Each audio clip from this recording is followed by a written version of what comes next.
Hi hello welcome to big TV special chit chat. ఈరోజు మనతో ఒక స్పెషల్ గెస్ట్ ఉన్నారు. Realtor, astrologer, director, producer, what not ఇలా తనదైన స్టైల్లో అన్నిటిలో కూడా ఎలాంటి ఫీర్ లేకుండా దూసుకెళ్ళిపోతూ రీసెంట్గా ఫీర్ అనే మూవీతో కూడా మన ముందుకు వచ్చేసారు. ఆవిడే హరిత గోగ్నెన్ గారు. హలో అండి, నమస్తే. హాయ్ అఖిల, నమస్తే. హౌ ఆర్ యూ, ఎలా ఉన్నారు? గుడ్, బాగున్నాను. చాలా సైలెంట్గా, ప్లెజెంట్గా, ఎక్కడ చూసినా స్మైల్తోనే మెయింటైన్ చేస్తూ ఉంటారు. అంటే ఇన్నిట్లో వర్క్ చేస్తూ కూడా అంత ప్లెజెంట్గా ఎలా ఉండగలుగుతున్నారు? ఫ్యాక్ట్ యాక్సెప్ట్ చేసినప్పుడు ఉండేది ప్లెజెంట్గానే ఉంటాము. ఎందుకంటే ఉంది ఒకటే లైఫ్. సో రేపు అనే దానికోసం వెంపర్లాడి ఈ రోజుని కిల్ చేసుకునే నేచర్ నాది కాదు. So how I'm living today, అంటే ఈ రోజుని ఎట్లా బతికినా అనేది నాకు ఇంపార్టెంట్. సో అందుకనే నేను ఎప్పుడు కూడా ఒక బ్యాలెన్స్డ్గానే ఉంటాను అట్లాగా. ఓకే, ఇదైతే మేము తప్పకుండా నేర్చుకోవాలి. సో ఇక మనం ఫియర్ మూవీకి వెళ్ళిపోదాము. రీసెంట్గానే ఫియర్ మూవీ అయితే రిలీజ్ చేశారు. Suspense thriller. అవును, అందరినీ భయపెట్టారు. ఎలా ఉంది డైరెక్షన్, ఫీల్ మీకు ఎలా అనిపించింది? యాక్చువల్గా డైరెక్షన్ కూడా నేను ఒక జాబ్ రోల్ లాగా చేశాను అక్కడ. సో నాకేమీ అంటే ఏదో అంటే స్పెషల్ ఫీలింగ్స్ ఏమి ఉండవు. నేను చెప్పా కదా, జనరల్గా నేను చాలా బ్యాలెన్స్డ్గా ఉంటా. అంటే వావ్ అని ఎక్సైట్ అయిపోను, అయ్యో అని చెప్పి డీలా పడిపోను. So I was like very balanced. అంటే పర్సనల్ లైఫ్ ఆర్ ప్రొఫెషనల్ ఒకేలా ఉంటా. ఓకే. సో అందుకే మా ఇంట్లో వాళ్ళు నాకు ఏదైనా సర్ప్రైజ్ ఇవ్వాలన్నా చాలా కష్టం అనమాట. అంటే ఓగా ఎక్సైట్ అయిపోను. మామూలుగా చిన్న చిన్న వాటికి చాలా సంతోషంగా ఉంటాను నేను. సో డైరెక్షన్ చేసినంతసేపు నాకు ఏమనిపించలేదు వాస్తవం చెప్పాలంటే. అది ఒక రోలు, నేను ఇట్లా చేయాలి, ఇలా ఉండాలి, నేను ఆడియన్కి నేను మేకర్గా గుర్తింపు ఉండాలి అన్న దాంతో వెళ్ళిపోయాను. బట్ ఎడిటింగ్ చేశాను చూసావా, అప్పుడు ఐ ఫెల్ట్ లైక్ ఒక చిన్న proud kind of feeling editing చేసినప్పుడు వచ్చింది నాకు యాక్చువల్గా. సో డైరెక్షన్ చేసినప్పుడు నాకు okay, I was like doing my job అనిపించింది. బట్ అది ఎడిటేబుల్ ఎప్పుడైతే నేను డైరెక్షన్ చేసింది నేను చూసుకున్నానో అప్పుడు ఐ ఫెల్ట్ సో హ్యాపీ. ఎందుకంటే మనం కష్టపడి డైరెక్ట్ చేసింది మనం చూసి దాన్ని ఎడిటింగ్ చేయడం అనేది నిజంగా ఫీర్ ఉంటుంది. అవును. సో అవుట్పుట్ మనం ఇవ్వాల్సి వస్తుంది. అది అంటే good or bad I don't know, but editing కూడా నేనే చేయాల్సి వచ్చింది కాబట్టి. సో ఎడిటింగ్లో ఫస్ట్ హాఫ్ కంప్లీట్ అయినప్పుడు కానీ సెకండ్ హాఫ్ చూసుకున్నప్పుడు కానీ నేను ఏం రాసుకున్నానో అదే తీసిన. సో అదే ఎడిట్ చేసిన. సో అదేదైతే ప్రాసెస్ ఫస్ట్ మూవీకి అప్పుడు ఫెల్ట్ ప్రౌడ్. అంటే ఏదో సాధించానని కాదు, అనుకున్నది కరెక్ట్గా చేశాను అన్న ఒక ఆనందం వచ్చింది. సో ఎప్పుడైతే అవార్డ్స్ వచ్చినాయి చూసావా, మేకర్గా నన్ను ఇంటర్నేషనల్గా నాకు అప్లై చేయకుండా కూడా డైరెక్షన్కి అవార్డ్స్ వచ్చాయి చూసావా, ఇది చాలా great news. First of all congratulations. Thank you. అప్పుడు చాలా హ్యాపీగా ఫీల్ అయ్యాను. ఓకే. సో అంటే ఎడిటింగ్ అనేది మీరు ముందే ఫిక్స్ అయ్యారు, అంటే మీరే చేయాలని చెప్పి? లేదు, సడన్గా ఓకే 2 months అది అట్లా టేబుల్ మీద ఉంది, ఎడిట్ టేబుల్లో. యాక్చువల్గా ఎవరైతే అనుకున్నామో వాళ్ళు కొన్ని ఫ్యామిలీ హెల్త్ ఇష్యూస్ వల్ల, పర్సనల్ ఇష్యూస్ వల్ల రాలేకపోయారు. ఒక ఆపరేటర్ కూడా సెట్ అవ్వలేదు. విచిత్రం ఏంటంటే ఆ టైంలో ఎగ్జాక్ట్గా అదే జరిగింది. లేదు అంటే మనకున్న సర్కిల్కి మనకున్న వాళ్ళకి ఎవరో ఒకరు సెట్ అవుతారు. అందులో ఎడిటింగ్ ఫీల్డ్లో నా ఫ్రెండ్స్ ఉన్నారు. ఆ టైంలో కరెక్ట్గా ఎఫ్సిపిలో నాకు ఎవరు సెట్ అవ్వలేదు.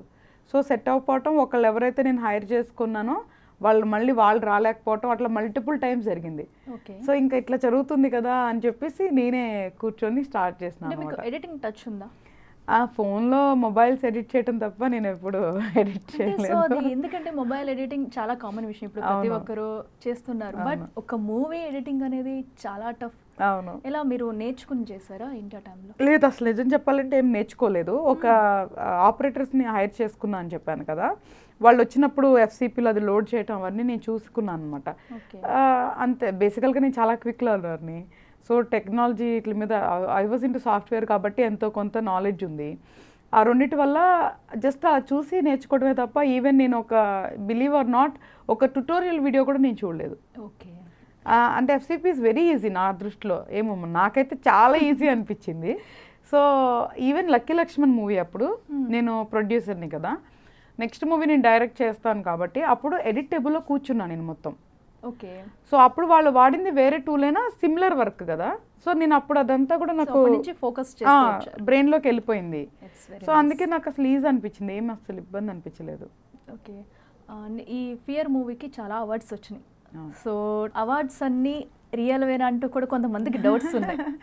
నేను అందుకే ఒకసారి టీజర్ ఈవెంట్లో నేను లైవ్ వీడియో ప్లే చేసినాను, అది చూపిస్తానికి. ఎందుకంటే ఇప్పుడు అవార్డ్స్ కొనుక్కోవటం వల్ల నాకేమి రాదు కదా అఖిల. మనము మన ఫీల్డ్లో అవార్డ్స్ కొనుక్కుంటే ఒక రకంగా చాలా బ్యాడ్ అవుతుంది. ఎందుకు అవుతుంది చెప్పనా, అవార్డ్ మూవీ అంటే చాలామంది అసలు ఇష్టపడరు మన దగ్గర చూడటానికి. ఎందుకంటే అదొక డాక్యుమెంటరీ లాగానో అదేదో ఒక డిఫరెంట్ ప్యాటర్న్లో చూస్తాం మన వాళ్ళు.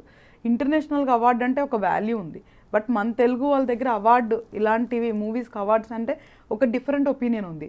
సో అలాంటప్పుడు అసలు మనం అలాంటి రిస్క్ పని అస్సలు చేయం. పైగా నేను తెలుగు ఆడియన్ని, సో ఆడియన్స్ ఎట్లా అనుకుంటారో నాకు తెలుసు కాబట్టి అసలు అలాంటి అస్సలు చేయం. మనం మూవీ అయిపోయిన తర్వాత మన దాంట్లో ఏంటంటే ఒక కాన్సెప్ట్ ఉంది, total screenplay based movie మంది. So story based screenplay based అని ఉంటుంది మంది, మొత్తం screenplay based movie. So కాబట్టి చేస్తే బాగుంటుంది అనే థాట్ ప్రాసెస్ వచ్చి చేసినాం. వస్తే మహా అయితే ఒక కొన్ని అప్లై చేస్తే ఒక 5 వస్తే గొప్పలే అనుకున్నాం మనం. ఏదో మనకు వచ్చేస్తాయి అని కూడా అనుకోలేదు. సో అన్నీ వస్తాయని మనం ఎక్స్పెక్ట్ చేయలే. That was surprise to me. నాకు కూడా నాకు అవార్డ్స్ అప్లై చేసే వాళ్ళు ఏం చెప్పారంటే, మేడం ఒక 5 to 10% ఛాన్స్ ఉంటుంది. సో మీరు మళ్ళీ ఇంకోటి ఏంటి, మంది మ్యూజిక్ కమర్షియల్గా చేసాం. అవార్డ్స్కి అప్లై చేసేటప్పుడు అంత కమర్షియల్ మ్యూజిక్ పనికిరాదు. సో వేరేది చేసి అప్లై చేయండి అన్నారు. బాబోయ్ మళ్ళీ అనూప్ సార్ నేను ఇప్పుడు ఇది అడిగి ఆయన టైం దొరకడమే కష్టం, మళ్ళీ వేరే చేయించి అవ్వదు, ఏదైతే అనుకున్నానో అది అప్లై చేసేద్దాం, ఒక 5% ఛాన్స్ ఉందంటున్నారు కదా చాలే అని చెప్పేసి ఒక 50 అలాగా అప్లై చేసినాను. లాస్ట్ మినిట్లో అప్లై 50 వరకు అప్లై చేసేసిన ఫస్ట్ కాపీ మీదనే. ఓకే. అవుట్ ఆఫ్ 50 మనం 50 చేంజ్, నాకు గుర్తులేదు, ఒక 55 అట్లా చేంజ్. 40 ఫిలిం ఫెస్టివల్స్లో మన మూవీ విన్ అయింది అసలు, విచ్ ఈస్ లైక్ అన్ఎక్స్పెక్టెడ్. నేను కూడా అస్సలు ఎక్స్పెక్ట్ చేయలేదు. 75 అవార్డ్స్ వచ్చాయి అంటే నేను ఓన్లీ మూవీకి అప్లై చేసిన.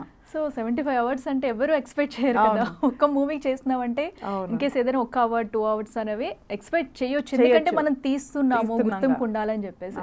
So very nice. అండ్ మీరు ఇంతకుముందు ప్రొడ్యూసర్గా చేశారు లక్కీ మూవీకి.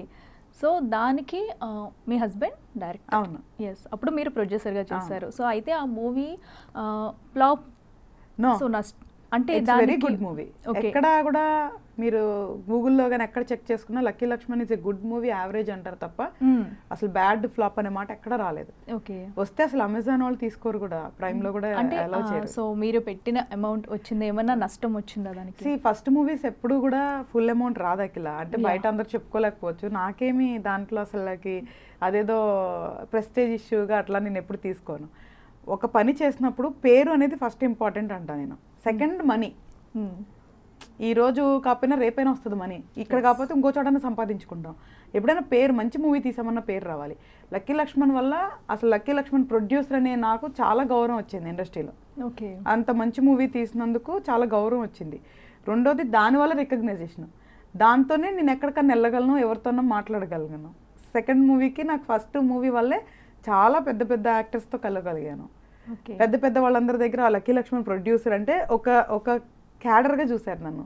అది అన్ని మూవీస్కి రాదుగా. రాదు. సో కొన్ని మూవీస్ హిట్ అయినా కూడా అటువంటి నేమ్ సో నాకు ఆ మూవీకి మంచి పేరు వచ్చింది. సో అది మాకు చాలా ఇంపార్టెంట్. ఫస్ట్ మూవీకి పేరు చాలా ఇంపార్టెంట్. మనీ అనేది రికవరీ ఫస్ట్ మూవీకి ఒక 60% అయిందంటే కూడా చాలా గొప్ప ఇండస్ట్రీలో.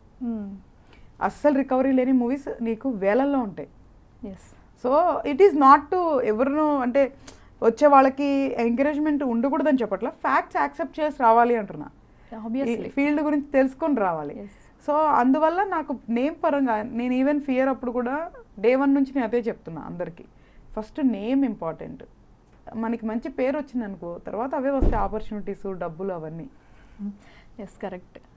సో ఇంక మీరు అండ్ ప్రొడ్యూసర్ అయిపోయింది, డైరెక్టర్గా కూడా చేశారు. ఫస్ట్ ఆస్ట్రాలజర్గా డాక్టరేట్ కూడా తీసుకున్నారు మీరు. సో అంటే మీకు ఆస్ట్రాలజర్గా చేయడానికి ఎప్పటి నుంచి ఆ వేకి వెళ్ళాలనిపించింది? ఎప్పటి నుంచి నేర్చుకున్నారా మీరు? సో ఎవరినైనా చూసి ఇన్స్పైర్ అవ్వి అలా వెళ్ళారా? యాక్చువల్గా చిన్నప్పటి నుంచి నాకు ఒక క్యూరియాసిటీ ఉండేది. మా ఊర్లో ఉన్నప్పుడు కొయ్యదొరలు వచ్చేవాళ్ళు మనకి ఊర్లో, సోది చెప్తామని వాళ్ళు వస్తారు, చేతి రేఖలు చూసే వాళ్ళు వస్తారు, తర్వాత చిలక జ్యోతిష్యం వాళ్ళని చూస్తాం. ప్రొఫెషనల్ ఆస్ట్రాలజీని చూడాలంటే ఊరు తర్వాత నుంచి బయటికి రావాలి మనం.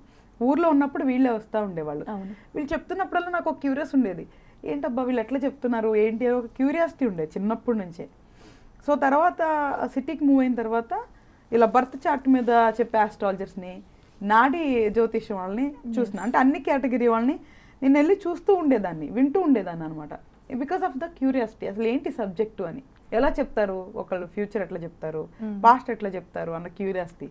సో తర్వాత ఇంతమంది దగ్గరికి, నేను చాలా మంది దగ్గరికి వెళ్తుండేదాన్ని టెస్ట్ చేయడానికి, ఊరికే ఏం చెప్తారు అని. ఓకే. అంతే తప్ప నాకేం పిచ్చి కానీ అట్లా ఫాలో, ఇప్పుడు కూడా నేను ఫాలో అవును. ఆస్ట్రాలజర్ నేనేం బ్లైండ్గా ఫాలో అవును. నాకు నచ్చింది ఏదైతే అయిందో అది చేస్తాను అంతే. సో అప్పుడు ఏమైంది అంటే అందరూ కూడా ఒక్కొక్కళ్ళు ఒక్కొక్కటి చెప్తారు, ఎవరు ఒకటి చెప్పట్లా, ఒకటే జాతకం కదా, ఎందుకు ఇంతమంది ఇన్ని చెప్తున్నారు అని ఒక క్యూరియాసిటీతో అసలు ఈ సబ్జెక్ట్ ఏంటి చదువుదాం అని వచ్చిన ఆలోచన అనమాట.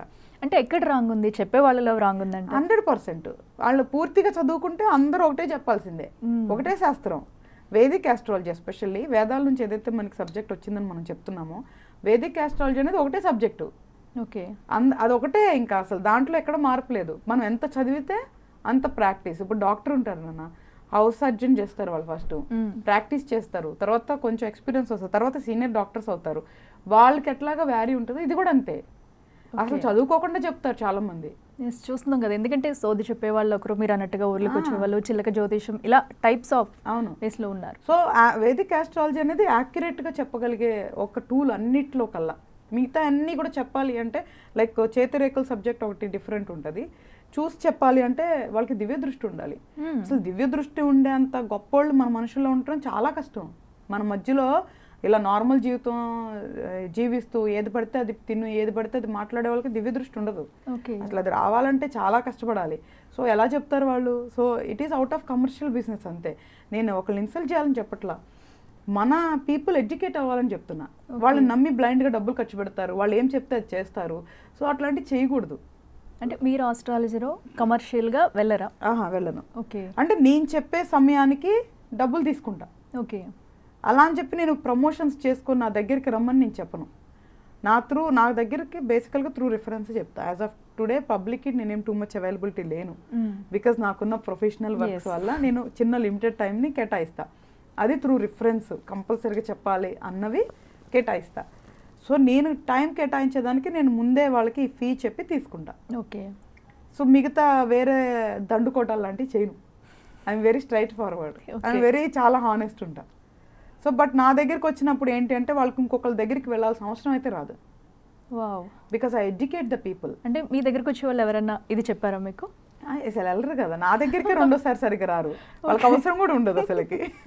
అంటే ఫస్ట్ టైంలోనే అంతా క్లోజ్ చేస్తారు. అలా 2-3 hours టైం స్పెండ్ చేస్తా ఇట్లా. అందుకేనే I take money. Okay, so ఎందుకు నేను వేరే పని చేసుకుంటే నాకు డబ్బులు వస్తాయి, అది ఇక్కడ నేను వాళ్ళ కోసం టైం స్పెండ్ చేస్తున్నాను కాబట్టి నేను తీసుకుంటున్నాను అంతే. సో ఆ 2-3 hours I educate them more than astrology. నేను ఎడ్యుకేట్ చేస్తాను. ఓకే, సో వాళ్ళకి ఒక నాలెడ్జ్ ఇస్తాను. సో అది వాళ్ళు ఫాలో అయితే చాలు, నా అవసరం కూడా ఎక్కువ ఉండదు. ఇంకా ఎప్పుడన్నా ఏదన్నా ఇన్సిడెంట్స్ వచ్చినప్పుడు ఏదైనా ముహూర్తాల కోసం వాటి కోసం రావాలి తప్ప ఎక్కువ నా నీడ్ కూడా ఉండకుండా వాళ్ళని డిపెండబుల్గా చేస్తాను. అట్లాగా అలా ఎవరు చేస్తారు చెప్పు? భయపెట్టేస్తారు, మళ్ళీ వాళ్ళ దగ్గరికి వచ్చేలాగా చేసుకుంటారు. బట్ అట్లాంటి నేను అసలు చేయను. నా దగ్గరికి వచ్చిన వాళ్ళు ఒకసారి రెండోసారి రాకూడదు అనేది నా టార్గెట్. ఓకే, అంటే భయపెట్టి కాదు, ఫ్యాక్ట్స్ అనేది నీడ్ తగ్గిస్తాను, ఆస్ట్రాలజీ నీడ్ తగ్గించాలి అనేది నా ఇది. Okay, very nice. సో అయితే ఆస్ట్రాలజీ అంటే ఏ వయసు నుంచి మీరు నేర్చుకున్నారు ఇది? నేను ఇప్పుడు ఒక 10 years నుంచి దీని మీద నేను పూర్తి స్టడీస్లోనే ఉండుంటా. ఓకే, దాని తర్వాత ప్రాక్టికల్స్ చేశా. అంటే అసలు ఎన్ని బుక్స్ ఉంటే మార్కెట్లో అన్ని బుక్స్ చదువుంటా, ప్రొఫెషనల్ ఎడ్యుకేషన్ చేసిన. నాకంటూ దాన్ని మళ్ళీ ఇదంతా చదివిన తర్వాత నా అండర్స్టాండింగ్ బట్టి, నా ప్రాక్టికల్స్ బట్టి మళ్ళీ నాకంటూ దాన్ని ఒక సెట్ ఆఫ్ ఇది అవుట్కమ్ తయారు చేసుకున్నా. So it is years of practice. అసలు అమ్మ చాలా కష్టమైన సబ్జెక్ట్ నా దృష్టిలో. నిజంగా ఏదైనా చదవచ్చు కానీ అమ్మ ఇది చదవటం మాత్రం చాలా కష్టం. ఇది స్టార్టింగ్లో చదివినప్పుడు ఎన్నోసార్లు వద్దు నాకు ఇది ఎక్కదు అనుకొని పక్కన పెట్టేసిన సందర్భాలు అయినా సరే మళ్ళీ దాన్ని కంప్లీట్ చేసి అంటే మైండ్లో హాంట్ చేస్తూ ఉంటుంది. నాకు అదే చెప్తుంది, ఆస్ట్రాలజీ అనేది మనం అనుకుంటే చెప్పలేము, చదవలేము. 100% అది ఆ గ్రహం అనుగ్రహం వల్లే చెప్పాలి మనం, లేదంటే అసలు ఇంపాసిబుల్. అసలు కదా అర్థమే కాదు, టూ మెనీ క్యాలిక్యులేషన్స్ ఉంటాయి. నేను ఫస్ట్ అంతా మాన్యువల్గా నేర్చుకున్నాక సాఫ్ట్వేర్ వాడతా మొదలుపెట్టా, అందుకే నాకు చాలా కష్టమైంది. ఓకే, డైరెక్ట్గా చిన్న బేసిక్ నేర్చుకొని సాఫ్ట్వేర్ వాడేయచ్చు, అట్లా చేయలేదు. నేను రోజుల తరబడి మాన్యువల్ క్యాలిక్యులేషన్స్ చేసేదాన్ని. సో దానివల్ల చాలా టఫ్ అయిందనమాట. ఎస్, మీరు ఏదైనా వర్క్ చేయాలన్నా కూడా ఫస్ట్ దాని మీద గ్రౌండ్ వర్క్ చేసి మ్యాక్సిమం 1 year చేస్తారా? ఎంత టైం అయినా పట్టినాయి, మ్యాక్సిమం 1-2 years. ఎందుకంటే దాని మీద గ్రౌండ్ వర్క్ కంప్లీట్గా చేసిన తర్వాత దానిలోకి వెళ్తారు అనేది విన్నా. అవునా? సో ఈ డైరెక్షన్ ఫీల్డ్ అలానే వచ్చారా? ప్రొడ్యూసర్ కి డైరెక్టర్. ఓకే, చాలా టైం తీసుకుంటా. ఎందుకంటే అంటే నాకు సెల్ఫ్ సాటిస్ఫాక్షన్ ఉండదు. ఏదైనా నేను పర్ఫెక్ట్ అనుకొని చేస్తేనే నాకు తృప్తి. ఇట్ ఈస్ నా సెల్ఫ్ సాటిస్ఫాక్షన్ కోసం తప్ప వేరేది ఏం లేదు, చేయలేను నేను ఇది ఈ పని చేయాలి అనుకుంటే దాని గురించి మొత్తం రూట్స్లోకి వెళ్ళి తెలుసుకోకుండా చేయలేను. అది నా ప్రాబ్లం, అందుకనే తెలుసుకుంటా. అది ఎవరికైనా కూడా చాలా మంచి పద్ధతి కదా. అవును. సో ఎందుకంటే మనం ఏదైనా చేసామో దాని గురించి కంప్లీట్గా తెలుసుంటే కనుక అప్పుడు ఏమవుతుందంటే అట్లా అట్లీస్ట్ సక్సెస్ ఉన్నా లేకపోయినా ఫెయిల్ అవ్వవు. నేనేమి సక్సెస్ అవ్వాలని చేయను, ఫెయిల్ అవ్వకూడదని చేస్తా అంతే. సో మీరు చాలా చిన్నప్పటి నుంచి కూడా అంటే లో ప్రొఫైల్ నుంచి వచ్చారని కూడా విన్నాం. సో అప్పటి నుంచి అంటే మీ స్టడీ అంతా ఎలా జరిగింది, ఎక్కడి నుంచి వచ్చారు, ఏం చేసేవారు చిన్నప్పుడు? చిన్నప్పుడు యాక్చువల్గా అంటే నా 12-13 ఇయర్స్ నుంచే నేను అసలు ప్రపంచాన్ని వేరేగా చూడటం స్టార్ట్ చేసిన. అంటే మనం చూడకూడని కష్టాలు, చూడకూడని కన్నీళ్ళు, అసలు అంటే ఎవ్రీథింగ్ మ్యాక్సిమం నేను లైఫ్ అంతా చూసేసుంటా. 13 ఇయర్స్ అప్పుడే నుంచే 18 ఇయర్స్ లోపలే లైఫ్ అసలు చూడకూడని అన్ని కోణాలు చూసేసున్నాను నేను యాక్చువల్గా. సో అప్పుడే నాకు అర్థమైంది ఏంటి లైఫ్ అనేది. 13 ఇయర్స్ అప్పుడే నాకు అర్థమైంది ఇదేరా లైఫ్, ఇలాగే ఉంటుంది అనేసి నాకు అర్థమైంది అనమాట. సో ఈ బంధాలు, బాధ్యతలు ఇవంతా ఒక డిఫరెంట్ టాపిక్ అనేది నాకు అర్థమైంది. సో రిలేషన్స్లో ఎలా చీట్ చేస్తారు, అసలు ఇల్లీగల్ అఫైర్స్ ఎట్లా ఉంటాయి, ఎవ్రీథింగ్ చూసేసిన నేను. మా ఊర్లోనే చూసేసిన నేను అన్నీ చూసేసాను నా చుట్టూ. అప్పుడు నాకంటూ ఒక క్లారిటీ. 13-14 ఇయర్స్ అప్పుడే, అంటే ఒకళ్ళు నమ్మాలని అసలు మనం చెప్పం, మనం ఇది వాస్తవం కాబట్టి చెప్తాం. 13-14 ఇయర్స్ అప్పుడే నా లైఫ్లో నేను ఎలా బతికి ఎలా చచ్చిపోవాలనేది అప్పుడే డిసైడ్ అయిపోయా. అంటే పెళ్లి చేసుకుంటే ఎలా ఉండాలి, పిల్లల కంటే ఎలా ఉండాలి, ఫ్రెండ్గా ఉంటే ఎలా ఉండాలి, ఏ రోల్లో నేను ఎలా ఉండాలి, లైఫ్లో నేను ప్రొఫెషనల్లో ఏం చేయాలి, చివరికి ఏం చేయాలి, సచ్చే వరకు ఏం చేయాలనేది నేను 13-14 ఇయర్స్ అప్పుడే డిసైడ్ అయిపోయి. అప్పటి నుంచి అంత మెచ్యూర్డ్గా ఆలోచించడం స్టార్ట్ చేశారు. సో అంటే ఇదంతా మీరు ఫేస్ చేసిన ప్రాబ్లమ్స్ వల్ల రియలైజ్ అయ్యి అంటే నేర్చుకున్నారు. బేసికల్గా ఎట్లా ఉంటుందంటే నాకు ఒక గురువు గారు చెప్పేవాళ్ళు ఒక మాట. అంటే నాకు చాలామంది గురువులు ఉన్నారు. అంటే నువ్వు నాకు చెప్పినా నువ్వు నాకు గురువే, నాకు ఎవరు ఏం చెప్తే అది నాకు గురువు లెక్క. ఏం చెప్పేవాళ్ళు అంటే, హరిత ఎదుటోళ్ళు పాఠాలు నీకు అనుభవాలు అవ్వాలి, అంతే తప్ప నీ పాఠాలు ఎదుటోళ్ళకి అనుభవాలు అవ్వకూడదు అని చెప్పేవాళ్ళు. ఓకే, అది చాలా పెద్ద చిన్న సెంటెన్సే, చాలా పెద్ద మీనింగ్ అనమాట. సో అది నేను అని చెప్పినాక నేను చాలా చిన్న చిన్న వాటిని కూడా చాలా సీరియస్గా తీసుకుంటా. సో అప్పుడు ఏదైతే నేను చూశానో లైఫ్ నువ్వు అన్నావో, రియలైజేషన్ ప్రాసెస్ అదే ప్లేస్లో నేను కాకుండా వేరే వాళ్ళకి వేరేలాగా రావచ్చు, నాకు ఒకలాగా రావచ్చు. So each and person vary, అర్థం చేసుకునేది వేరుంటుంది, థింకింగ్ ప్రాసెస్ వేరుంటుంది. సో నేను అర్థం చేసుకుంది ఏంటంటే ఆ వయసులో ఎవ్రీథింగ్ ఈజ్ మైండ్ సెట్. ఇక్కడ ఏమి ఆలోచిస్తామో అదే మనం చేస్తాము. సో ఇక్కడ ప్రాసెసింగ్ అనేది కరెక్ట్గా ఉండాలి, ఇక్కడ అవుట్కమ్ కరెక్ట్గా ఉండాలి. సో అది నేను ట్యూన్ చేసుకోవటం స్టార్ట్ చేసిన, మైండ్ అనేది ట్యూన్ చేసుకోవటం స్టార్ట్ చేసిన. అందుకే ఈవెన్ ఫియర్ అనే movie psychological movie, first movie, అంత రిస్క్ తీసుకొని అలాంటి టఫ్ సబ్జెక్ట్ ఎంచుకోవడానికి కూడా రీజన్ అదే. ఓకే, అంటే మీరు ఫేస్ చేసింది మీ లైఫ్ని ఇన్స్పిరేషన్గా తీసుకునే దీనిలో సైకలాజికల్ రిలేటెడ్. అంటే మైండ్ అనేది ఎంత ఇంపార్టెంట్ అనేది ఒక చిన్న బిట్, అది అంతే. ఒక మైండ్ని నెగ్లెక్ట్ చేస్తే ఏమవుతుంది లైఫ్ అనేది, అది వీక్ మైండ్. అదే ప్లేస్లో స్ట్రాంగ్ మైండ్ ఉంటే వేరేగా ఉంటుంది లైఫ్. సో కాబట్టి ఫిజికల్ ఒకటే, ఇప్పుడు అంత ఫిజికల్ అబ్యూసే కాదు, మెంటల్ అనేది కూడా చాలా ఇంపార్టెంట్. సో చిన్నప్పుడు నేను సైకలాజికల్గా చాలా డ్యామేజ్ అయింది సొంత ఫ్యామిలీ వల్ల. బట్ కానీ అప్పుడు నేను తీసుకున్నది, రియాక్ట్ చేసింది వేరేగా ఉంది అవుట్కమ్. అదే ప్లేస్లో వేరే వాళ్ళు ఉంటే ఎలా ఉండేదో చెప్పలేము. కాబట్టి నేను అర్థం చేసుకుంది ఏంటి అంటే, పుడతాం, దానికి ఒక పేరెంట్స్ రీజన్ అవుతారు, పెరుగుతాం, చచ్చిపోతాం. అంటే మనం ఒకళ్ళుగా వస్తాం, ఒకళ్ళుగా పోతాం. ఈ మధ్యలో ఇదంతా డ్రామా. సో కాబట్టి ఏం చేయాలి మనం ఇక్కడ? మనం ఏం చేస్తాము? Parents, husband, friend, what ever relation, పిల్లలు, దీస్ ఆల్ ఆర్ రెస్పాన్సిబిలిటీస్. ఇవన్నీ పార్ట్ ఆఫ్ రెస్పాన్సిబిలిటీస్ కిందే చూడాలి. Okay. So too much emotional drama ఉండకూడదు లైఫ్లో అనేది అప్పుడు నేను తెలుసుకున్నాను. ఆ తర్వాత ఏం బిలీవ్ చేస్తాను అంటే, నేను ఒకటే బిలీవ్ చేస్తాను, ఇంటెన్షనల్గా నువ్వు ఎవరిని హర్ట్ చేయనంత వరకు everything is fair in life, అంతే. ఇది ఒక్కటే సూత్రం ఫాలో అవుతా. బట్ అది చాలా పెద్ద విషయం అనమాట. ఇంటెన్షనల్గా హర్ట్ చేయకపోవటమే చాలా పెద్ద విషయం. దాన్ని మనం పాటించాలంటే చాలా కష్టం. ప్రాక్టికల్గా అయితే అదొకటి ప్రాక్టీస్ చేయటం స్టార్ట్ చేసిన.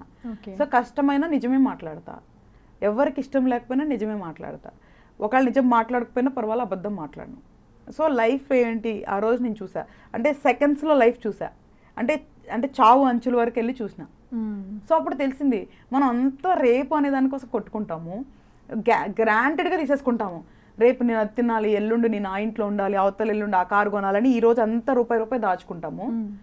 దట్ ఈస్ రాంగ్ పాలసీ అని నాకు అర్థమైంది. రేపు అనే దాని గురించి ఆలోచించు, బట్ ఈరోజు జీవించు అంటున్నా.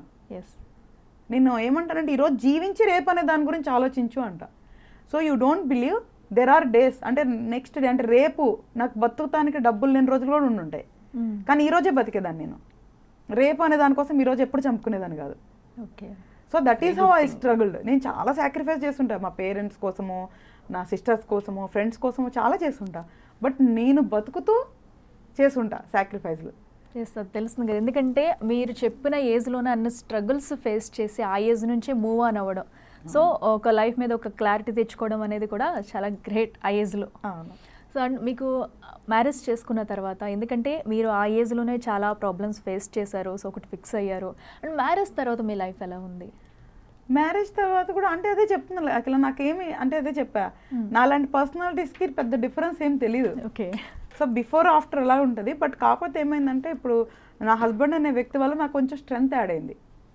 అంతకు ముందు ఉన్న లైఫ్ కంటే చాలా అంటే మానసికంగా ఒక ధైర్యం, ఒక స్ట్రెంగ్త్ యాడ్ అయింది. ఓకే, నాకంటూ ఒక మనిషి ఉన్నారు అన్న స్ట్రెంగ్త్ యాడ్ అయింది. అదే కదా మినిమం మ్యారేజ్ అంటే. ఇప్పుడు నేను అంటే I don't never look into financial benefits. ఏ రిలేషన్లో కూడా నేను ఫినాన్షియల్ చూసుకోను. ఎందుకంటే నేను చెప్పా కదా, నేను డిసైడ్ అయిపోయినా నేను బతుకున్నంత వరకు నేను కష్టపడాలా, నా డబ్బులతోనే నేను బతకాలా, నేను సచ్చే వరకు ఒకరి దగ్గర చేసి ఆపకూడదు. అంటే మా తాత ఇన్స్పిరేషన్ అది. ఎందుకంటే ఆయన అంతే, సొంత బిడ్డల దగ్గర కూడా ఆయన తీసుకోకుండా బతికినంత వరకు ఆయన సొంత డబ్బులతో ఆయన పెట్టి చచ్చిపోయిండు తప్ప ఆయన ఎవ్వరి మీద ఇది వల్ల. ఆ చావు ఎంత గర్వంగా అనిపించిందంటే నాకు, అది నాకు బాగా నచ్చింది. నేను కూడా అంతే, ఈవెన్ నా హస్బెండ్ అను ఎవరి పేరన్నది నేను తీసుకోను, ఒక్క రూపాయి కూడా. ఇప్పటికి కూడా అసలు ఇప్పటికి కూడా తీసుకోను. నా రూపాయితో నేను బతకాలి. నాకేముంటుంది చెప్పు, కడుపుకి ఇంత భూమి ఉంటే చాలు బతకడానికి, నిద్రపోతాము, ఒక ఇల్లు కట్టుకోవడానికి, బట్టలు, నాకు ఇంకా వేరే ఏం కోరికలు ఉండవు. ఏముంది, అయిపోయింది. ఇంకా దానికి ఏముంది చెప్పు డిపెండెన్సీ. సో అన్నెసరీ వాటికి పోను, లగ్జరీ దానికి పోను. సో అట్లాగా నేను ఇప్పటికి కూడా ఎందుకు అది కూడా పర్టికులర్ అంటే, చిన్నప్పుడు నేను చూసాను కదా, వీళ్ళు రిలేటివ్స్ కానీ సొంత మనుషులు కానీ గొడవలు ఆడుకుంటా ఉంటారు కదా, ఆడుకునేటప్పుడు ఏం మాట్లాడేవాళ్ళు తెలుసా, నీకు అది చేసినా, నీకు ఇది చేసినా, నువ్వు అట్లా అన్నావు, నన్ను ఇట్లా చేసినావు అనే మాటలు వినేదాన్ని. ఎస్, ఆబ్వియస్లీ, ఎందుకంటే చాలా మంది కంపల్సరీ వాళ్ళు పెట్టకపోయినా కూడా ఎటువంటి మాటలు. ఎగ్జాక్ట్లీ. సో నేను అది నాకు కంటిన్యూస్గా వినపడేది, ఓహో ఒకళ్ళ దగ్గర మనం తీసుకుంటే మాట పడాల్సి వస్తుందా, సో అయితే ఎవరి దగ్గర మనం తీసుకుపోతే ఎవడు మనల్ని మాట అనడానికి లేదు అనే పాయింట్ నేను ఆలోచించి, ఎవ్వరు కూడా నన్ను మాట అనకూడదు లైఫ్లో, కాబట్టి ఎవరి దగ్గర ఏం తీసుకోవద్దు. ఈవెన్ మా ఫ్రెండ్స్ మేము సరదాగా రెస్టారెంట్కి వెళ్తే, నాకు బెస్ట్ ఫ్రెండ్ భరత్, మనోహర్ అన్నాళ్ళు ఉండేవాళ్ళు. వెళ్తే మేము 3 వాటాలు వేసేసి నా వాటా నేను ఇచ్చేసేదాన్ని. అసలు అంత వరస్ట్ పర్సనాలిటీ, నేను నిజం చెప్తున్నా. ఫ్రెండ్స్ వెళ్ళినా కూడా నా వాటా నేను ఇచ్చేది. రేపు ఎప్పుడైనా తేడా వస్తే అదిగో నీకు ఆ రోజు పెట్టినా అంటావు, నాకు వద్దు అని చెప్పి ఇచ్చే. అట్లాగా ఈ మ్యాటర్లో మీరు పక్కా కమర్షియల్ అని చెప్పాలి. అంటే నేను తీసుకోలేను కదా, నేను తీసుకోలేనప్పుడు అసలు అవకాశమే వద్దు అంట. Prevention is better than cure అని నమ్మేదాన్ని నేను. అసలు ఆ రోజు తీసుకురావద్దు అంటే ముందు నుంచే మనం కరెక్ట్గా ఉండాలి. అవును. సో మీది లవ్ మ్యారేజా, arranged marriage? Love marriage. Love marriage అంటే ఎక్కడ కలిసారు ఏంటి, ఇంట్లో ఒప్పించి మ్యారేజ్ చేసుకున్నారా? అట్లా ఏంలా, ఇద్దరం వెళ్ళి గుళ్ళో చేసుకున్నాం. ఓకే. సో మాది ఇంటర్ క్యాస్ట్ బేసికల్గా. సో రెండోది ఏంటి అంటే, లవ్ అంటే matured love, not like any వేరే కాదు. తను ఇష్టపడ్డాడు, నాలాంటి పర్సనాలిటీతో కష్టమని చెప్పా, అయినా లేదు అన్నాడు. సో లవ్ గివ్ ఇట్లాంటివి ఉండవు, ఓకే అని నాకు నచ్చితే పెళ్లి చేసుకోవటం తప్ప తిరిగేది ఉండదు, టెంపరీ రిలేషన్స్ ఉండవు అని చెప్పిన. సో యాక్సెప్ట్ చేశారంటే చాలా గ్రేట్. అందుకనే నేను ఆయన్ని చాలా గౌరవిస్తాను అనమాట. సో నేను చాలాసార్లు కూర్చోబెట్టి చెప్పేదాన్ని, నా లైఫ్ ఇది, నేను ఇట్లుంటా. అంత ఈజీ కాదు, బేసికల్గానే ఒక ఇండిపెండెంట్ ఉమెన్ని డీల్ చేయడం కష్టం అబ్బాయిలకి. ఇది వాస్తవం, యాక్చువల్గా ఎవరైనా ఒప్పుకోవాల్సిందే. సో తేడాలు వస్తాయి, గొడవలు అవుతాయి, మళ్ళీ ఇదిగో అది పెళ్లి చేసుకుంది విడిపోయిందని మళ్ళీ నాకు బ్యాడ్ నేమ్ వద్దు నా కుటుంబంలో, సొసైటీలో. సో ఇవన్నీ చెప్తుండేదాన్ని. తను అసలు ఏం వినేవాడు కాదు, ఒకటే మాట అంతే. సో అంటే తను చూసిన లైఫ్కి, తను చూసిన అమ్మాయిలకి నేనైతే బెస్ట్ అని తను అనుకున్నాడు స్వార్థంగా, అంతే. Very simple.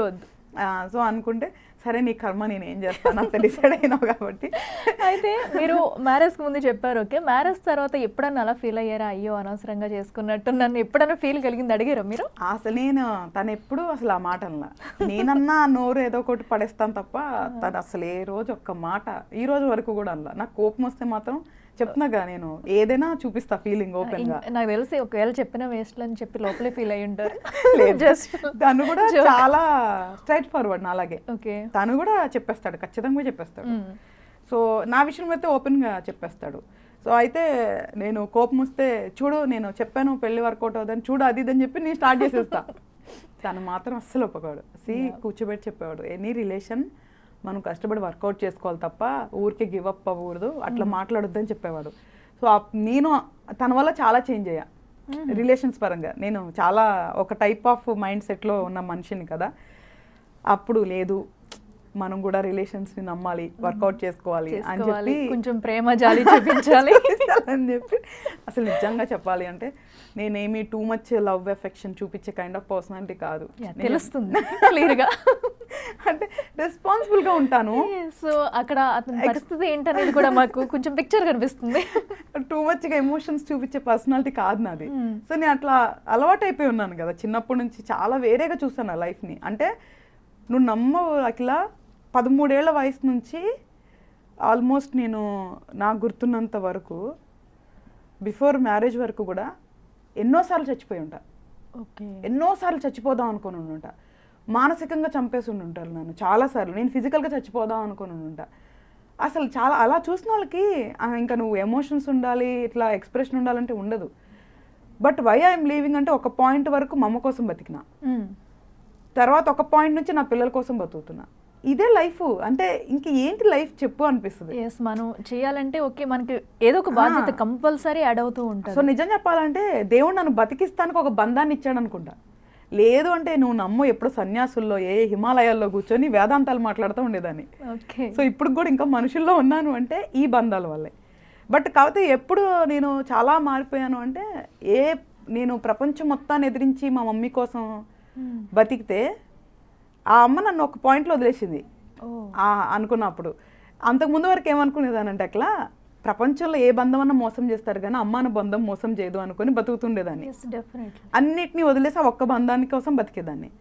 ఎప్పుడైతే అక్కడ కూడా నేను చూసినానో అయిపోయింది, ఇంకా స్టేబుల్ అనమాట. ఇంకా అసలు ఇంకా నీకు ఎమోషన్స్ అనేవి రావు. ఇంకా ఇది వెరీ సాడ్. సో ఎందుకంటే మనం ఎక్కడ అసలు లైఫ్లో అది ఉండదు. అది కూడా చూసిన తర్వాత ఓకే ఇదే లైఫ్ హరిత అంటే నేను అప్పుడు కూడా ఎంత పాజిటివ్గా తీసుకుంటాను తెలుసా ఇట్లా. నేను ఐ బిలీవ్ ఇన్ ఆస్ట్రాలజీ కాబట్టి ఒకటి వీళ్ళందరికీ చాలా ప్లస్ అయింది. అది నిజం చెప్పాలి అంటే నా తలరాత ఇది కాబట్టి జరిగింది, వాళ్ళు చెడ్డోళ్ళు కాదు, వాళ్ళు మంచోళ్ళే అనుకొని ట్యూన్ చేసుకుంటా. దిస్ ఈజ్ హౌ నేను ఇలాగే బతకాలి అని రాసుంది అనుకొని ట్యూన్ చేసుకుండేది. రెండోది ఏంటి అంటే ఎంత పాజిటివ్గా ఆలోచిస్తానంటే దేవుడు నాతో ఏదో చేపిస్తానికి ఇవన్నీ నన్ను ఇట్లా ట్రైన్ చేస్తున్నాడు అనుకుంటా. సో వాళ్ళని హేట్ చేయకూడదు అని నన్ను చాలా ట్యూన్ చేసుకుంటా. బికాస్ నాకు ఇష్టం లేనిది అదే, నాకు పీపుల్ని హేట్ చేయొద్దు, రిగ్రెట్స్తో ఉండొద్దు. మనం నిద్రపోయేటప్పుడు మనశ్శాంతిగా నిద్రపోవాలి నైట్. ఎప్పుడైతే నీకు హేట్రెడ్ ఉంటుందో మనసులో, రిగ్రెట్స్ ఉంటాయో మనం మనశ్శాంతిగా నిద్రపోలేము. సో అవన్నీ కూడా నేను ట్యూన్ చేసుకుంటూ ఉండేదాన్ని అనమాట. సో అసలు నేను మోసపోని బంధం అనేది లేదు, అన్ని బంధాల్లో చూసేసిన. బట్ అలా అని చెప్పి అసలు నేను ఎవరిని హేట్ చేయను ఈ రోజుకి కూడా. మీరు అంత స్ట్రాంగ్ మైండ్ కాబట్టి, ఎందుకంటే ఇన్ని స్ట్రగుల్స్ ఫేస్ చేసిన తర్వాత కదా చివరికి, ఎందుకంటే మీ మదర్ దగ్గర నుంచి కూడా సో ఇలాంటిది ఫేస్ చేయడం అంటే చాలా బట్ ఆవిడ చాలా గొప్పది యాజ్ ఎ పర్సనాలిటీ. ఇప్పటికి ఎప్పటికీ తనే నా ఇన్స్పిరేషన్, మమ్మే నా ఇన్స్పిరేషన్. అంటే పతివ్రతలు అని మన పుస్తకాల్లో చదువుకునే వాళ్ళం కదా, మమ్మల్ని నేను లైవ్లో చూసా. She's very great personality. తను నా ఇన్స్పిరేషను, మళ్ళీ షీఈ్ మై బెస్ట్. ఏ రోజు కూడా మమ్మ 1% నాతో నన్ను వదిలేసినంత మాత్రం మా అమ్మ బ్యాడ్ కాదు, మా అమ్మ చాలా గ్రేట్ నా దృష్టిలో ఎప్పటికీ కూడా. ఎవరికైనా తను చాలా గ్రేట్. బట్ అంతే నా జర్నీ అంతవరకే, అంతే. అదొకటే ఎప్పుడు బాధపడదు, అదొకటే మాత్రం నేను గంభీరంగా నటించిన ఆ ఒక్క విషయంలో మాత్రం అసలు నేను చాలా ఎమోషనల్, ఇప్పటికీ కాదు ఎప్పటికీ కూడా. ఓకే. సో ఇప్పుడైతే ఫ్యామిలీ పరంగా మీ హస్బెండ్ అంతా ఓకే, ఎందుకంటే మీ ఇద్దరు బాండింగ్ ఓకే, మీరు ఎలా అయినా ఉండేవండి, ఇద్దరు బాండింగ్ బాగుంది కాబట్టి ఇప్పటికి మీరు డైరెక్షన్ చేస్తున్నారు, ఇద్దరు కలిపి కంబైన్డ్ మూవీస్ చేయగలుగుతున్నారు. చాలా రెస్పెక్ట్ ఇస్తారు తను ఎప్పుడు కూడా. అసలు నాకు ఈ పని చెయ్యొద్దు, అది నువ్వు చేయొద్దు ఏమీ లేదు. తను కూడా నా అలాగే బిలీవ్ చేస్తాడు. లివింగ్ టుడే అనేది బిలీవ్ చేస్తాం మేము. ఓకే. నా పిల్లలకు కూడా అలాగే మేము ట్రైన్ చేస్తాం. ఈరోజు బతకండి, రేపు సంగతి రేపు చూసుకుందాం అంతే. ఎందుకంటే ఇప్పుడు ఒకటి సామెత ఉంటుంది, నారు పోసినోడు నీరు పోయడా అని. సో గాడ్ నోస్, దేవుడికి తెలిసి ఏం చేయాలో ఎప్పుడు ఏముంటుందో. నేను చాలా స్ట్రాంగ్ బిలీవర్ ఆఫ్ గాడ్ అఖిల. అది నువ్వు ఏ పేరైనా పెట్టుకో, అసలు అది హిందువా ముస్లిమా క్రిస్టియనా నేను మాట్లాడను. నేను నమ్మే దేవుడికి నేను పెట్టుకున్న పేర్లు అవి. నేను చాలా బిలీవ్ చేస్తాను. ఎందుకంటే నా ఒంటరి పోరాటంలో నాకు ఓన్లీ నేచర్ ఒక్కటే సపోర్ట్ చేసింది, అదే నేను గాడ్ అనుకుంటున్నా. అంతే అంతే. So that is how I train నా పీపుల్ని కూడా, నా పిల్లల్ని కూడా అదే. సో నాకు హస్బెండ్, పిల్లలు, ఇదే నా ఫ్యామిలీ, అంతే. సో అండ్ మీరు రియల్టర్గా కూడా ఇంకా వర్క్ చేస్తారు. సో అంటే రియల్టర్గా చేసినప్పుడు అక్కడ మీరు ఫేస్ చేసిన ప్రాబ్లమ్స్ ఏంటి? అండ్ మీకు ఆల్మోస్ట్ 2023లో అనుకుంటా కదా మీరు కొంచెం ల్యాండ్ కూడా తీసుకున్నారు. సో లేదు, నేను 2014లో ఎంటర్ అయ్యాను రియల్ ఎస్టేట్లో. ఇప్పటికీ స్టిల్ కంటిన్యూ, అది నేను వదిలిపెట్టను. ఎందుకంటే నాకు బో పెట్టిన ఫీల్డ్ అదే. సో అది వదిలిపెట్టను. 2014 నుంచి 19 వరకు వేరే వాళ్ళకే వర్క్ చేసిన. ఓకే. చాలా పెద్ద పెద్ద వాళ్ళకి నా ఎక్స్పర్టైజ్ నీడున్న చోట నేను వర్క్ చేసేదాన్ని. కాకపోతే అందరూ డబ్బుల విషయంలో మళ్ళీ మోసం చేస్తుండేవాళ్ళు. ఇక్కడ కూడా అసలు నువ్వు నమ్మవట్లా, ఈ రోజు వరకు నువ్వు కనుక్కో, నాకు డబ్బులు ఇవ్వాల్సిన వాళ్ళు ఏ రోజు ఒక మాట అని అడగను. లోపల కానీ బయట కూడా అన్ను. వాళ్ళు ఎప్పుడు బాగుండాలని కోరుకుంటా, బాగుండి నా డబ్బులు ఇవ్వాలని కోరుకుంటా. అందరు పిచ్చోళ్ళు ఏంటంటే వాళ్ళు ఇవ్వకపోతే వాళ్ళు నాశనం అయిపోవాలని తిరుగుతుంది. పిచ్చోళ్ళు నాశనం అయిపోతే నీకేమొస్తుంది? ఏం రాదు కదా. బాగుంటే ఏదో ఒక రోజు వస్తుంది కదా. నేను ఆయన చెప్తున్నాక అంత ప్రాక్టికల్ అనమాట. వాళ్ళని ఎప్పుడు వాళ్ళు చేసిన మంచి ఎప్పుడు గుర్తుపెట్టుకుంటా. సో చాలా అట్లా మనీ ఆగిపోతే ఇంకా తను చెప్పాడు, ఎందుకు నీ ఎక్స్పర్టైజ్ వేరే వాళ్ళకి వాడుకొని మళ్ళీ డబ్బులు ఇవ్వక మళ్ళీ ఫ్రెష్గా స్టార్ట్ చేసేది, నువ్వు ఓన్గా చేయి, ఇప్పుడు నేను ఉన్నాను అని చెప్పి తను మూవీ ఫీల్డ్ వదిలేసి నాకు ఫుల్ సపోర్ట్గా నుంచుని 2019 నుంచి మా ఓన్గా ఫార్మ్ స్టార్ట్ చేసేసారు. ఆ రోజు నుంచి ఈ రోజు వరకు బై గాడ్ అసలు ఎప్పుడు ఇబ్బందిలా. ఐ టేక్ ల్యాండ్, డెవలప్ చేస్తాను, అమ్మేస్తా. కన్స్ట్రక్షన్ కూడా చేయను, ఓన్లీ ల్యాండ్. ఎందుకంటే అది కూడా చెప్తున్నాగా, నాకు చెప్పాక ఎవరితో తిట్టించుకోవడం ఇష్టం లేదని. నేనుండే అపార్ట్మెంట్లో ఏదైనా వస్తే చూడు బిల్డర్ అట్లా కట్టిండి ఇట్లా కట్టిండి అని తిడతా. మళ్ళీ నేను కట్టితే నన్ను ఎవడో తిట్టుకుంటాడు, వద్దు ఇది నాకు వాళ్ళే. సో అందుకనే ఓన్లీ ల్యాండ్ బిజినెస్ చేస్తా. అదే నాకు బ్రెడ్ అండ్ బటర్ ఈ రోజుకి ఎప్పటికీ కూడా. అంటే అప్పటికిప్పటికి ల్యాండ్స్ రేట్స్లో కూడా చాలా డల్ అయ్యాయి కదా ఇప్పుడు. సో దాని నుంచి ఏమన్నా ప్రాబ్లం ఫేస్ చేస్తున్నారు? అంటే ఆల్మోస్ట్ 2 years నుంచి మార్కెట్ అలాగా ఆగిపోయింది. ఇప్పుడు కూడా చిన్న జరుగుతున్నాయి. కాకపోతే ఇంతకుముందు మేము చూసిన మార్కెట్ లేదు. ప్రభుత్వం మారకముందే డల్ అయింది వాస్తవం చెప్పాలి అంటే. ప్రభుత్వం మారాక పికప్ అవుతుంది అనుకున్నా, అవ్వలేదు. ఇది ఫ్యాక్ట్. అవుతుంది అన్న ఆశ కూడా నాకేం లేదు ఇప్పుడు. సో అందుకే ఖాళీగా ఉంటాం ఎందుకని వేరే ఫీల్డ్స్ మీద పడి తిరుగుతున్నాం అంతే. బట్ ల్యాండ్ అనేది వదిలేదు లేదు. ఇప్పుడైతే సిచ్యువేషన్ అయితే ఇక్కడ మార్కెట్ బాగా, ఎప్పుడు పికప్ అయిందో మాకు తెలీదు. బట్ సర్వైవల్ వరకు ఓకే, ప్రాబ్లం లేదు ఇప్పటికి కూడా, చల్తా చిన్నగా. బట్ కానీ ఇది కాదు, తెలంగాణలో రియల్ ఎస్టేట్ దందా ఇప్పుడు ఉందైతే కాదు. ఇది చాలా బాధ అయితే ఉంది, ఏం చేయలేని పరిస్థితి. అంతేగా, అందరం కూడా వెయిట్ చేస్తున్నాం. చాలా చాలా సఫర్ అవుతున్నారు. ఇంకా నేనన్నా 2-3 ఫీల్డ్స్ ఖాళీగా ఉండకుండా వెళ్ళిపోతా, అదే నమ్ముకొని బతికే వాళ్ళు ఇప్పటికీ పోలంత మంది ఉన్నారు పాపం. వాళ్ళంతా చాలా ఇబ్బంది పడుతున్నారు. ఐ డోంట్ నో, తెలంగాణ అపరాధం అనుకుంటా అంతే, నేనైతే ఏం చెప్పలేను ఇంకా. ఓకే. సో ఇన్నాటిలో వర్క్ చేస్తున్నారు కదా, ఎందుకంటే సో మెనీ అంటే నేర్చుకోవడం, ఇది చేయడం అంటే ఫస్ట్ నుంచి మీకు ఇలా ఉండేదా, లేదంటే మీకు అప్పటికప్పుడు కనిపించి సో ఇప్పటి వరకు అంటే డైరెక్షన్ చేశారు, ప్రొడ్యూసర్, రియల్టర్గా చేశారు అంటే నెక్స్ట్ ఏదన్నా ఇంట్రెస్ట్ ఉండి ఇంకొక ఫీల్డ్లోకి వెళ్ళాలనిపిస్తే వెళ్ళిపోతా అట్లా అంతే. నేను అందుకే ఎప్పుడు కూడా ఓపెన్గా చెప్తా విషయం. యాక్చువల్గా మాట్లాడిగా ఒకటి వాస్తవం ఏంటంటే, బట్ ఫస్ట్ నాకేంటంటే సర్వైవల్. ఒక గురువుగారు చెప్పారు, సర్వైవల్ అట్ ద ఫిట్టెస్ట్ అని చెప్పి. ఫస్ట్ బతికేదానికే చూడాలి, మిగతాదంతా ఫాల్స్ ప్రెస్టేజ్లన్నీ సెకండరీ అంటారు ఆయన, ప్యాషన్లు సెకండరీ అంటారు. సో అదే బిలీవ్ చేసిన. నాకు చిన్నప్పటి నుంచి రైటింగ్ ఇవన్నీ చాలా ఇష్టం. కానీ అది నాకు కడుపులో వెళ్ళదు, నా ఫ్యామిలీ రన్ అవ్వదు కాబట్టి నేను జాబులు చేసేదాన్ని. నా ప్యాషన్ నేను ఎప్పుడు ఫాలో అవ్వాలి. ఫర్ మీ ఫస్ట్ సర్వైవలే, దాన్ని ఇష్టపడతా. నువ్వు ఏ పని ఇచ్చినా ఇష్టపడే చేస్తా, నాకు అసలు ఏది కష్టం ఉండదు. నువ్వు ఈ పని చేయి, నువ్వు సర్వైవ్ అవుతావంటే అది ఏదైనా చేస్తా. అసలు యూ నేమ్ ఇట్ అంతే. నాకు అసలు అంటే నాకు పనే దైవం. అంటే నేను పనిలో ఉన్నప్పుడు ఈవెన్ గుడులు కూడా పోను. అసలు నాకు ఫస్ట్ పని, తర్వాత ఫ్యామిలీ, తర్వాత మిగిలిన టైం నేను వేరే దానికి స్పెండ్ చేస్తా. అయితే ఫస్ట్ నేను లైఫ్ చాలా చిన్న జాబ్స్తో స్టార్ట్ చేసిన. ఇంజనీర్ అవ్వాలన్న కోరిక మాత్రం పాపం మా డాడీ బాగున్నప్పుడు నన్ను ఇంజనీరింగ్ చేయాలనుకున్నారు. తర్వాత ఆయన నన్ను చదివించే పరిస్థితి కూడా లేదు.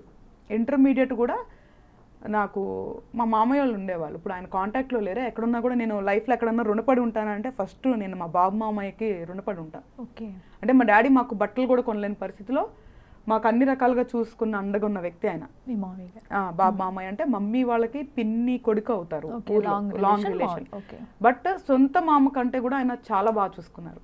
ఒక తండ్రి లెక్క చూసుకున్నారు. సో ఆయనకి రుణపడి ఉంటా. నేను ఇందాక చెప్పా కదా, ఎవరి దగ్గర ఏం తీసుకోకపోయినా ఆయనకి రుణపడి ఉంటా. ఎందుకంటే అప్పుడు చాలా చిన్న వయసు నాది. సో ఆయన రుణాన్ని నేను తీర్చుకోలేకపోయినా. అట్లాగా నేను జాబ్ బతకడానికి స్టార్ట్ చేసిన కదా, ఇంజనీర్ అవ్వాలనేది మాత్రం కసిగా ఉండేది. ఎందుకంటే మా ఫ్యామిలీలో మా డాడీది ఎప్పుడైతే పొజిషన్ బాగాలేదో, మాకు సర్వైవల్ కూడా కష్టమైందో, మా మమ్మీ పాలు అమ్మి వచ్చిన దాంతో, అది రేషన్ బియ్యం అనుకో ఏ బియ్యం అనుకో, వచ్చిన దాంతో మాకు పెట్టేది, పాపం ఫీడ్ చేసేది. మా ఇంట్లోనే కోటీశ్వర్లు, మా డాడీ వాళ్ళ బ్రదర్ కోటీశ్వర్లు, సిస్టర్ వెల్ సెటిల్డ్, మా నాయనమ్మ వాళ్ళు కానీ అందరూ ఒక్కళ్ళకి ముద్ద పెడతానికి చేయరాల. అందుకే నాకు అసలు రిలేషన్స్ అంటే ఎందుకు ఇష్టం ఉండదు అంటే, హేట్ ఎట్లా చేయను, ఇష్టం కూడా అట్లా ఉండదు. రారు నీకు అవసరమైనప్పుడు. నేను ఫ్రెండ్స్ని ఇష్టపడతా, మళ్ళీ చెడ్డది సేమ్ టైం ఫ్రెండ్స్ని ఇష్టపడతా, బ్లడ్ రిలేషన్స్ని ఇష్టపడను. ఎవరు ముద్ద పెడతానికి కూడా ఒక్కళ్ళకి చేయరాల.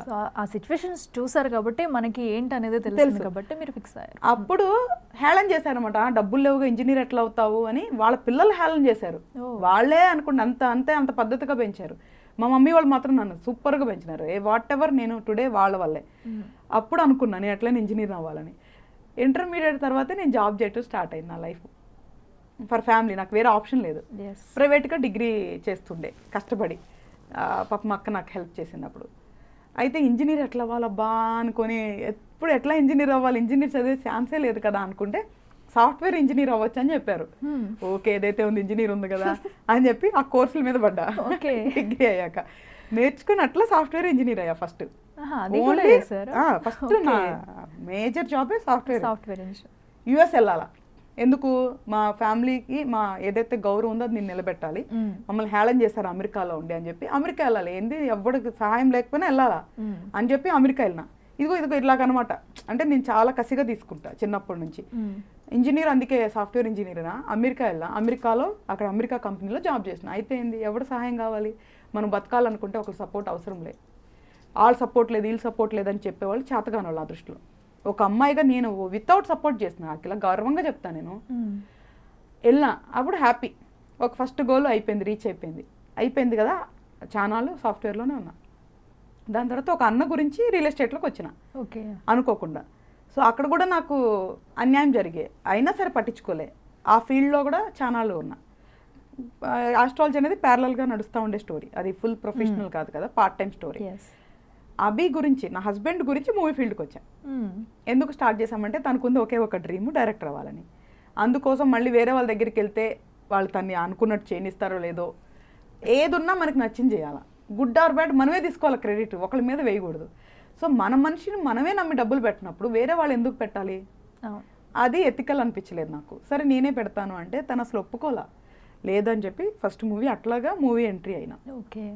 ఆ ప్రాసెస్లో అసలు నీలో డైరెక్టర్ ఒకళ్ళు ఉన్నారని చెప్పింది అభి. అసలు ఆలోచన కూడా నాకు లేదు. సరే ఇదేదో బాగుంది కదా అని చూసా, నేర్చుకున్నా, అంత ప్రాక్టీస్ చేస్తే బాగుంది అనుకున్నా. అనుకోకుండా అది కూడా చేసింది, ఫియర్ వచ్చింది. ప్రజెంట్ సిచ్యువేషన్ ఇది. ఆస్ట్రాలజీ అనేది భగవంతుడి అనుగ్రహం. మాది నేను పూర్తి కమర్షియల్గా చేయకూడదు, ఏదో ఒక సర్వీస్ చేయాలని కోరికుంది. But it takes time. నేను ఫుల్గా నాకు ఇప్పుడు డబ్బులు ఈ టైం స్పెండ్ చేసిన రాకపోయినా పర్వాలేదు అనుకున్న రోజున సర్వీస్ చేస్తా. ప్రెజెంట్ అయితే మూవీ ఇండస్ట్రీలో సో మూవ్ ఆన్ అవుతున్నా. ఇప్పుడు సాఫ్ట్వేర్ పూర్తిగా వదిలేసిన, రియల్ ఎస్టేట్లోకి వచ్చాక అవ్వదు. ఆ ఫీల్డ్ వేరు, ఈ ఫీల్డ్ వేరు. బట్ రియల్ ఎస్టేట్ చేసుకుంటే నువ్వు మల్టిపుల్ చేసుకోవచ్చు. సో కాబట్టి ఇప్పుడు ప్రాబ్లం లేదు. సో మనకి మూవీ ఫీల్డ్ అనేది చాలా వింటున్నాం, ఎందుకంటే కాస్టింగ్ కౌచ్ గురించి కూడా చాలా న్యూస్ అయితే వచ్చింది. సో అలాంటి ప్రాబ్లమ్స్ వాటి మీద మీరు ఏం చెప్తారు అసలు కాస్టింగ్ కౌచ్ గురించి? ఇంతకు ముందు కూడా 1 or 2 times మెన్షన్ చేసాగిలా. అంటే మనం నిజాలు మాట్లాడితే చాలా మందికి నచ్చదు, బట్ కాదు నేను అదే మాట్లాడతా. బేసికల్గా నేనేమంటానంటే, అమ్మాయి అబ్బాయి అనేది నేచరు. ఒకరినొకరు ఇష్టపడతారు, అట్రాక్ట్ అవుతారు. అమ్మాయిలు అబ్బాయిలకి అట్రాక్ట్ అవుతారు, అబ్బాయిలు అమ్మాయిలకి అట్రాక్ట్ అవుతారు. అది లేదు అని అబద్ధాలు చెప్పకూడదు. కాకపోతే అమ్మాయిలు ఎక్కువ ఎక్స్ప్రెస్ చేసుకోలేకపోవచ్చు, అబ్బాయిలు ఎక్స్ప్రెస్ చేసుకోకపోవచ్చు. ఎక్స్ప్రెస్ చేసేటప్పుడు ఆ సిచ్యువేషను బట్టి అది కరెక్టా రాంగా అనేది అవుతుంది. Very simple.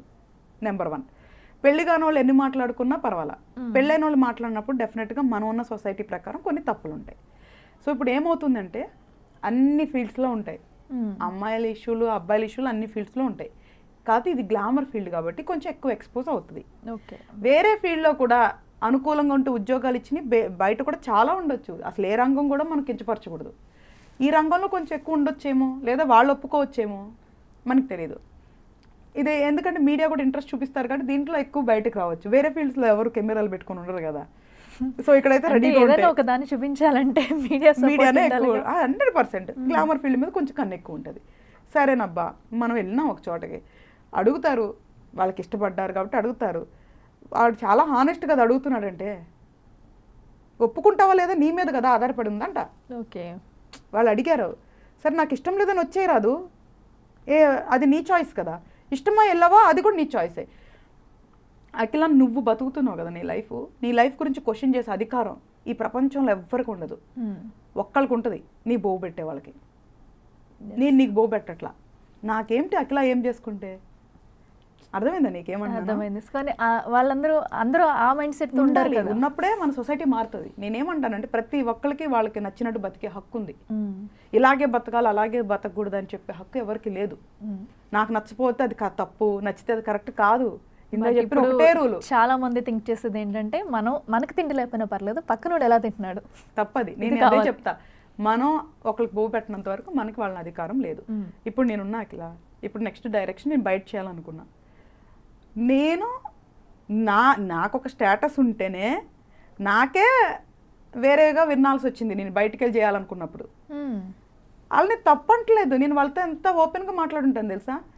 సారీ అండి, నేను అట్లాంటి అమ్మాయిని కాదు, నాకు పెళ్ళైంది, పైగా నేను 100% పతివ్రతనే, కల్లో కూడా నేను వేరేగా ఆలోచించినంత పతివ్రతనే, ఓపెన్గా చెప్పేసిన నాకు అవసరం లేదు, ప్రొఫెషనల్గా ట్రావెల్ చేద్దామంటే చేద్దాము, వేరే థాట్ ఉంటే ఇక్కడ తాగిపోదామని కనీసం ఒక లాస్ట్ 6 monthsలో ఒక 5-6 మంది చెప్పుంటా. Okay, happy. వాళ్ళు ఒక్క మాట మాట్లాడాల, నాకు ఎటువంటి డిస్టర్బెన్స్ లేదు, వాళ్ళు సెకండ్ థాట్ కూడా అలా నన్ను చూడాల.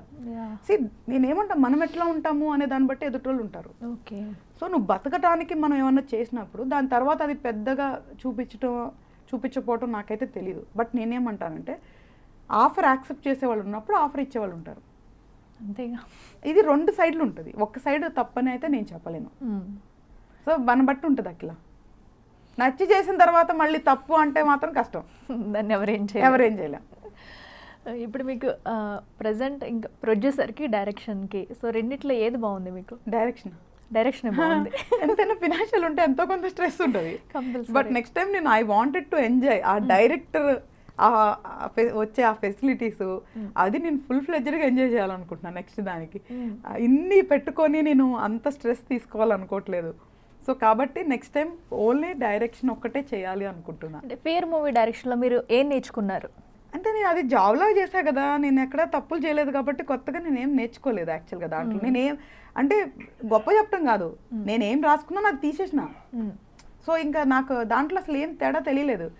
తీయకపోతే మనకి ఇదవుతుంది. నేను అంతా యాజ్ ఇట్ ఈస్గా పేపర్ మీద ఏముందో నీకు పిన్ టు పిన్ అదే ఉంటుంది స్క్రీన్ మీద, అదే ఎడిటింగ్లో ఉంటుంది. సో ఆ సబ్జెక్ట్ వరకు ఐఎమ్ వెరీ మచ్ హ్యాపీ.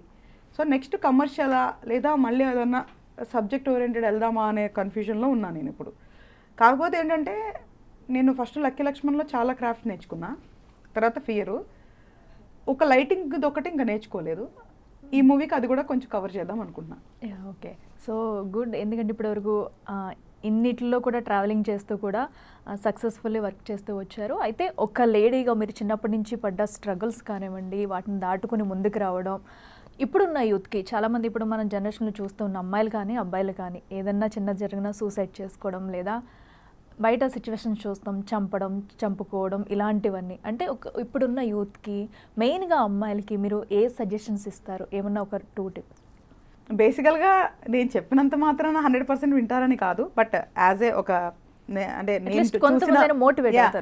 నేను చూసిన అనుభవాలకి లేదా నా వయసుకి నాకంటే చిన్న వాళ్ళకి నేను ఇచ్చే సలహా ఏంటంటే వెరీ సింపుల్ నాన్న, ఎమోషన్స్ని మన లైఫ్ రూల్ చేయకూడదు.